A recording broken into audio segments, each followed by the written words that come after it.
Blast से 27 साल के आशीष की मौत हो गई। नेक बैंड में ब्लास्ट से आशीष के शरीर का कुछ हिस्सा जला।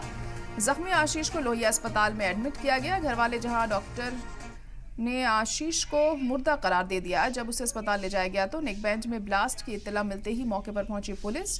पोस्टमार्टम कर घर वालों को सौंप दी गई लाश। इंदिरा नगर सेक्टर 17 का रहने वाला था आशीष, जिसकी मौत हो गई है। नेक बैंड में ब्लास्ट के चलते ये मौत हुई है। आपको बता दें, इस ब्लास्ट के बाद आशीष काफी जख्मी हालत में हो गया था। उसे हॉस्पिटल ले जाया गया, लेकिन डॉक्टर्स ने वहां पर उसे मुर्दा घोषित कर दिया। इसके बाद अब घर वालों का रो रो कर बुरा हाल है। तस्वीरें आप देख सकते हैं। तो अहम खबर इस वक्त आपको बता रहे हैं लखनऊ से, जहां पर एक शख्स की मौत हो गई है। ब्लास्ट होने की वजह से ये मौत हुई है।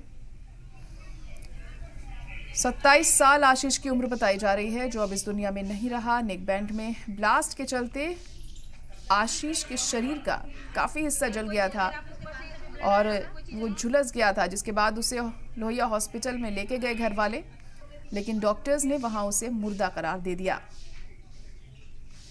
फिलहाल पुलिस मौके पर पहुंची है।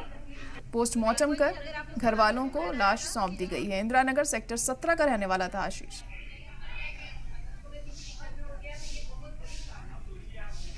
तो ब्लूटूथ नेक बैंड फटने की वजह से हुआ है यह हादसा।